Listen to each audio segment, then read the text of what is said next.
Okay, guys, I'm doing a video here for you on my YouTube channel, and I'll be dropping it in my Forex Smart Money Trading Academy group here. And this is another video in my series of videos around my Forex Smart Money Concepts trading strategy that I teach for free here on YouTube. And also I drop these videos into my Forex Smart Money Trading Academy group on Facebook, all for free here. As you can see, I put a lot of the chart markups from the week in here. And of course, this was the video I did on Sunday, the Smart Money Outlook for the week of July 17th, the week we're looking at right now. And of course, I'll be doing this, I'll be dropping this video again in here tomorrow. And that's where I go through all 28 pairs. We identify the daily trend bias. We identify the 4-hour order block going with that trend bias. We set an alert at our 4-hour point of interest inside of that 4-hour order block, and then we wait for that alert to get hit. Now, these order blocks must meet 3 criteria, and I do show you how to use a free indicator to help you identify these order blocks on your own if you're new to trading and you don't want to watch my videos. But these order blocks must meet 3 criteria. They must lead to a break of structure. There must be an engulfing candle after the institutional or banker candle that identifies the order block, and they must cause imbalance. Also, order blocks must not have already been mitigated or touched before. And then once the 4-hour point of interest is hit, that's when I get the email alert and the text alert, and that's when we go back to the chart and we drop down to the 15-minute time frame and we wait for our lower time frame flip entry model. And that is basically the only entry model we're using at this time.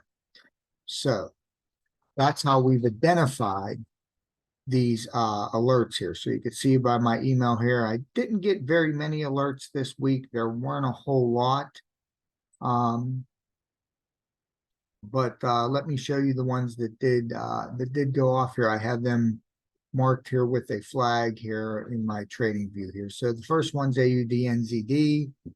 This one went off at I think on Friday here. As you can see, price just comes up and touches our alert right here and sets it off.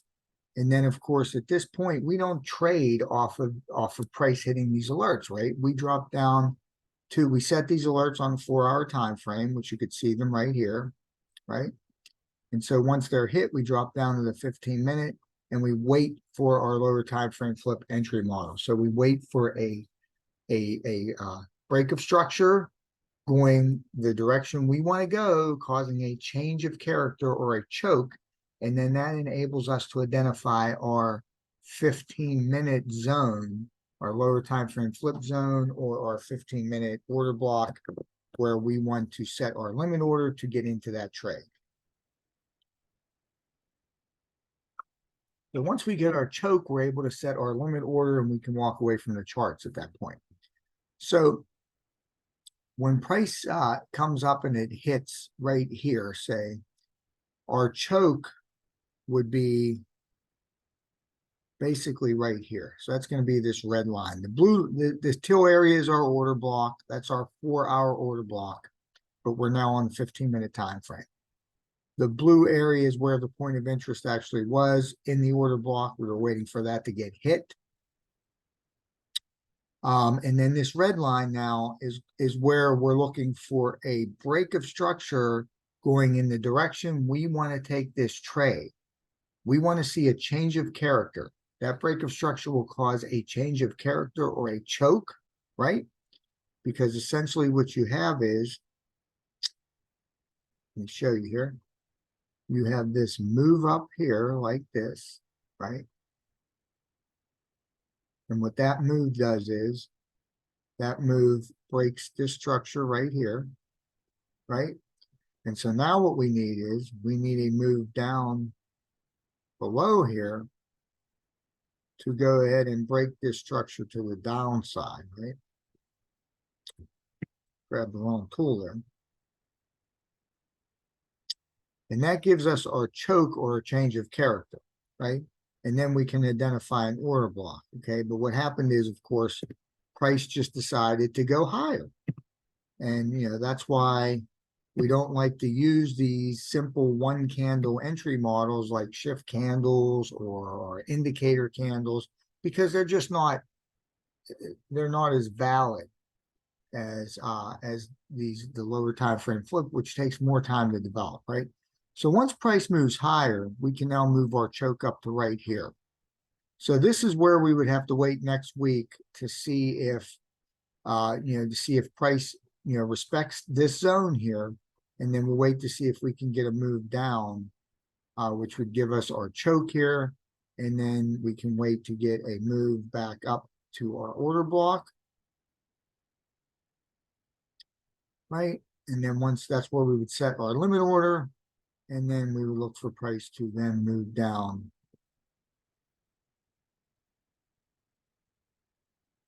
Move down further. Okay, so that was AUDNZD. Now CAD CAD, this was, I believe,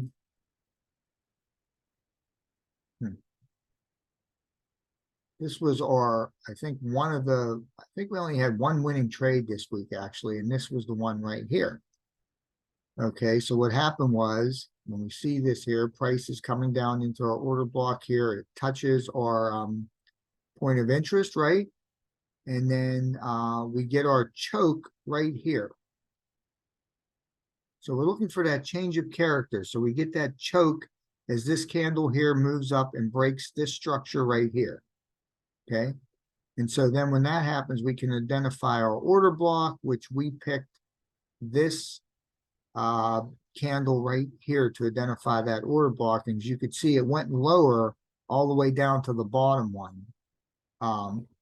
And then of course we set our stop loss here. We always pad it with 1 times our ATR, right? So at this point here, you look at the ATR in the bottom left of my screen here is 11 pips. So we went to set this stop loss here. We were at 27, so I think we ended up with a 40 pip. Let's see here, we're moving this the wrong way. That was right there. So right here, we were at 27, and I think we ended up putting this at, well, we put it down here because the other thing we've been experimenting with is you have to watch if your entry is inside your order block, then we know the price could move down further into this order block. So in those situations, you have to use the bottom of your order block here.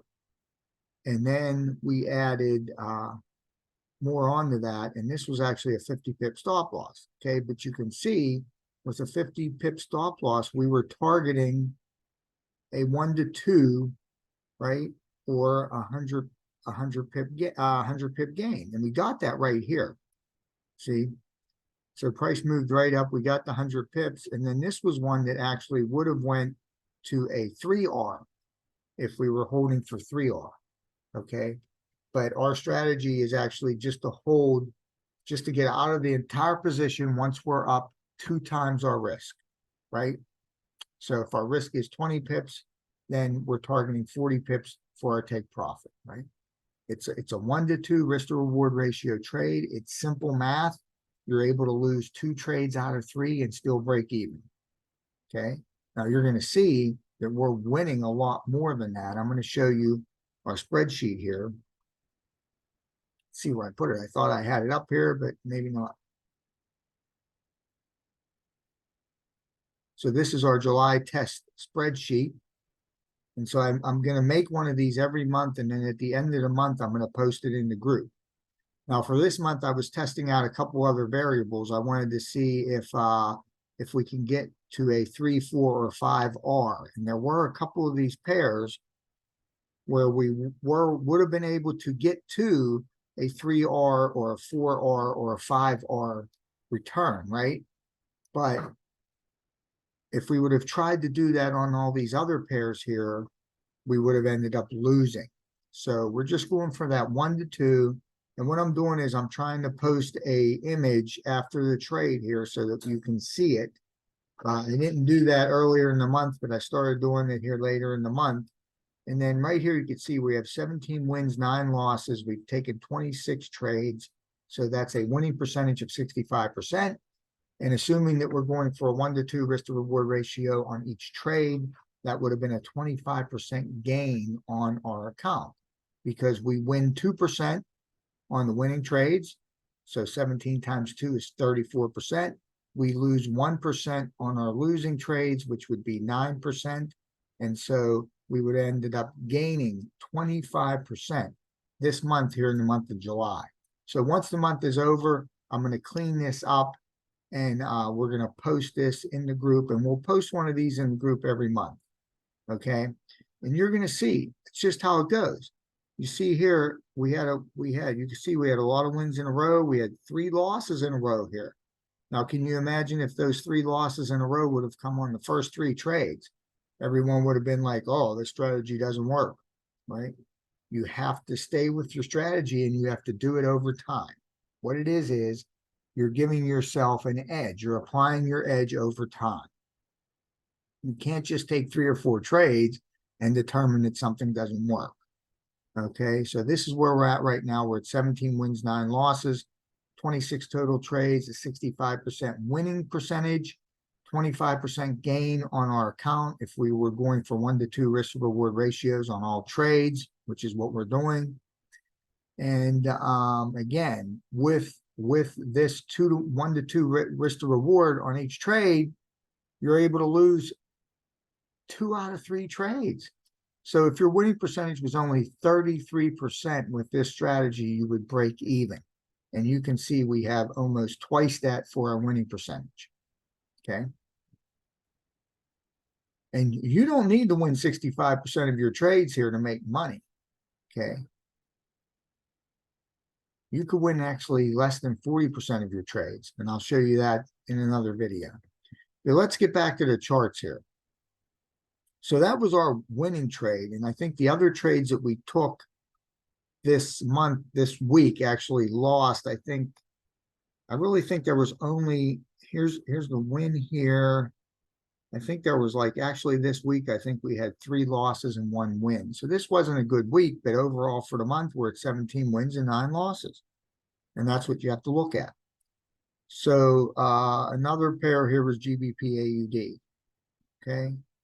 Now this one came down, you can see here, and it went right through this first order block. So this order block was invalidated.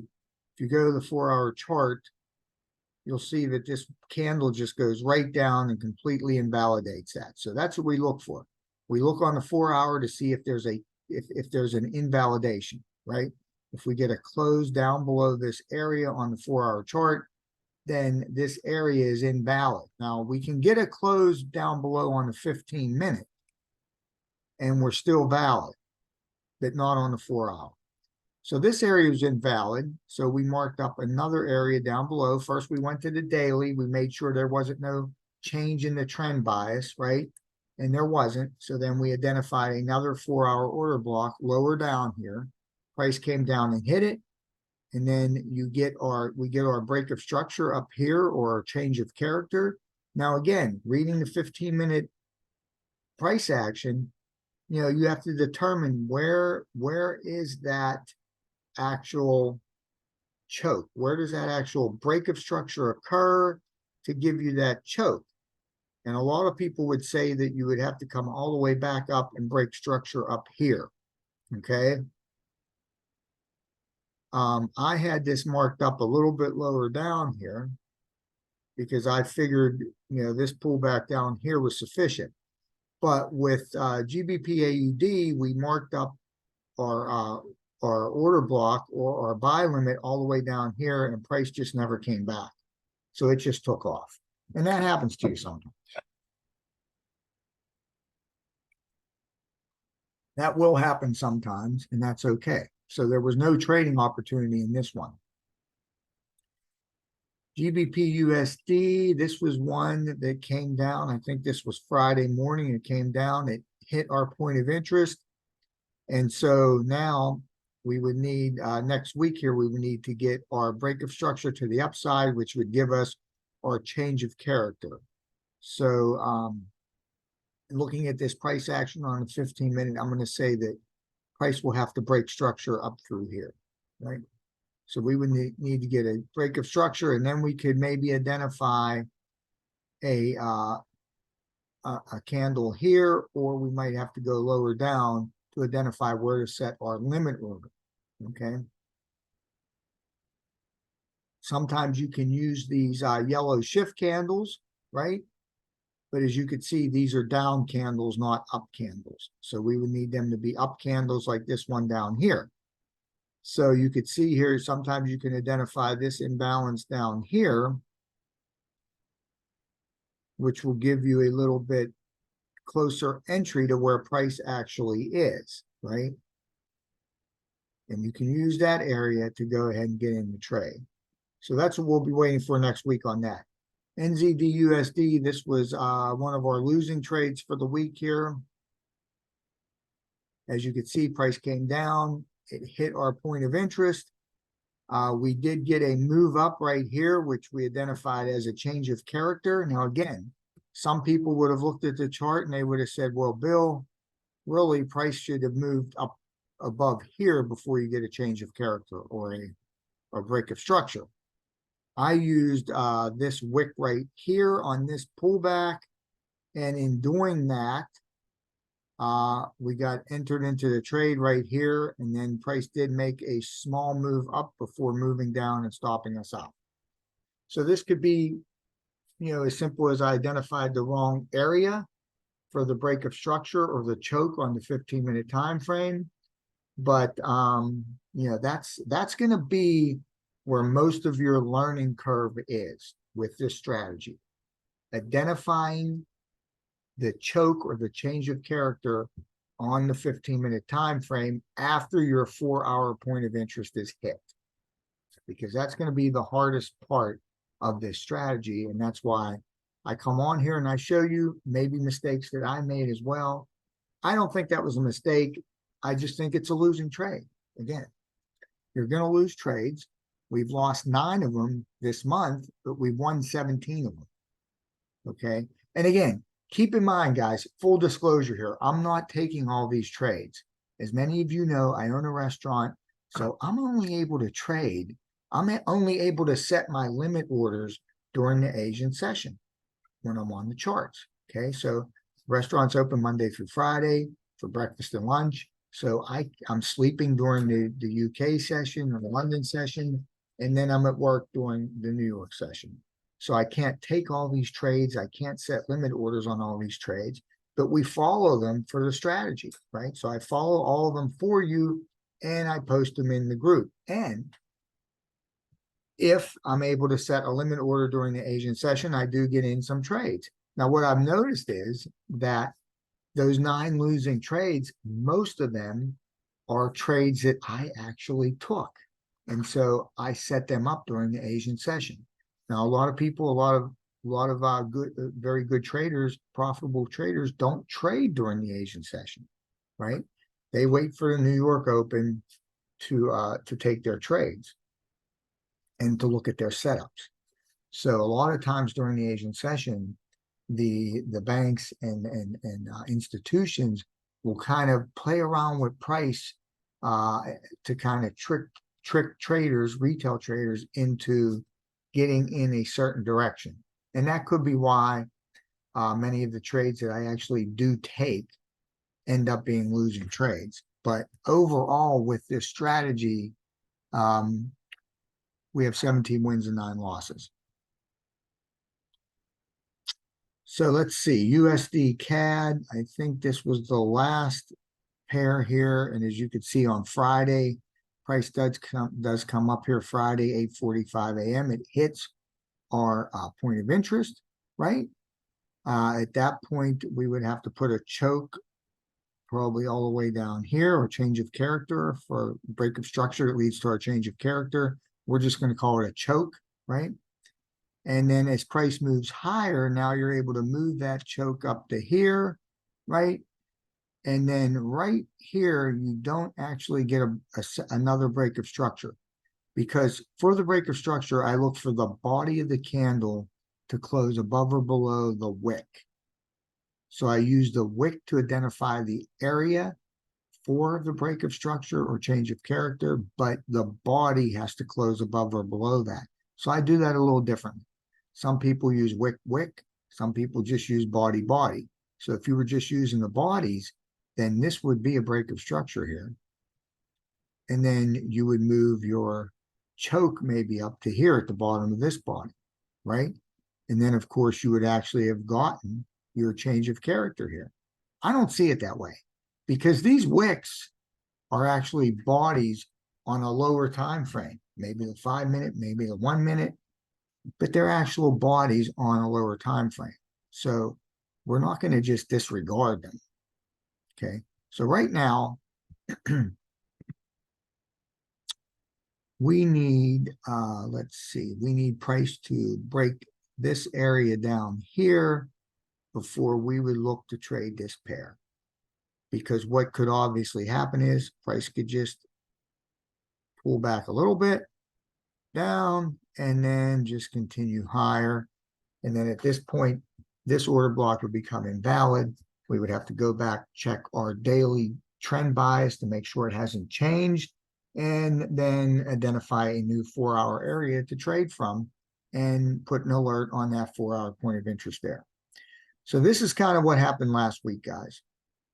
There was only, I think, 3 or 4 trades. One of them was a winning trade. I think there were 3 trades that I marked up. I'm going to have to start.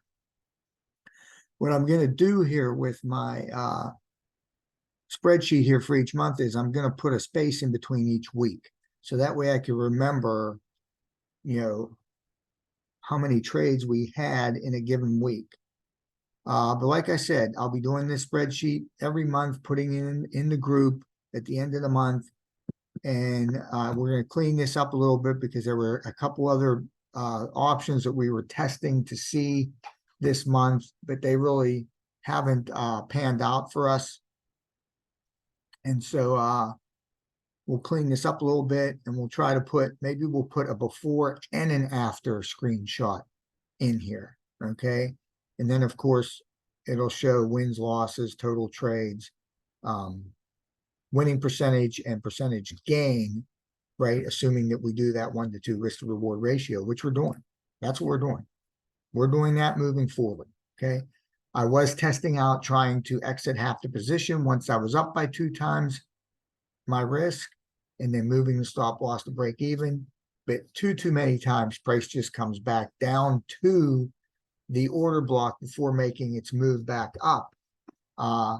And so we were getting stopped out at break even on half the position. And so that's just not what we want, right? We want to be able to lose 2 out of 3 trades and still break even. So in order to do that, we have to exit the whole position once we're up by 2 times our risk, right? Now, remember, we talk about pips. If your risk is 20 pips, then you get out when you have a 40 pip gain, right? We talk about pips, but we're always going to be risking the same amount. The pip amount may be different on each trade. It will be. It absolutely will be different. But we're always going to be risking the same amount of money because that's 1 or 2% of our trading account, right?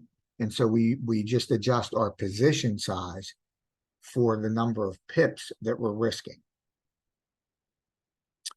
Okay, so and all this stuff is taught in our community as well as the company that we're with. So if you haven't gone through the 9-part Smart Money Concepts video series that I have for you, that the leader of our community, Michael Angel Martin, did, then make sure you message me so I can send you the link to register for that. Because if you don't understand those principles in that 9-part series, then you're kind of going to be lost. You may be lost as I go through these videos here. So drop me a note. I'll send you the link to register for that. If you're ready to join our community, get started with everything, be able to get on all of our live sessions, our community's live sessions, Monday through Friday, plus all of the live sessions that our educators in our company have, then send me the link and I'll get you registered for that. During the month of July, you can save $85 if you sign up now during the month of July. The company has lowered the initial fee, $35. And after you make your first monthly payment, you're going to get a $50 rebate from me. So make sure if you're ready to get started that you get started in July so you could save 85 bucks, right? You can put that money into a trading account, towards a trading account so you can start trading with that, or you could wait till you learn the strategy, use that $85 towards taking a funded challenge so that you could possibly get a $10,000, $25,000, $50,000 or more account trading with other people's money. So again, this video is a video going over our Smart Money Concepts trading strategy that I teach on YouTube for free, and also in my Facebook Smart Money Trading Academy group.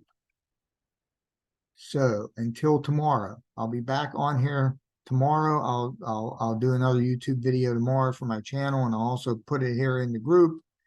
And we'll go over the Smart Money Outlook for next week, right? The week of July 24th. So it's Bill Soriano from Pittsburgh. Have a great day, guys.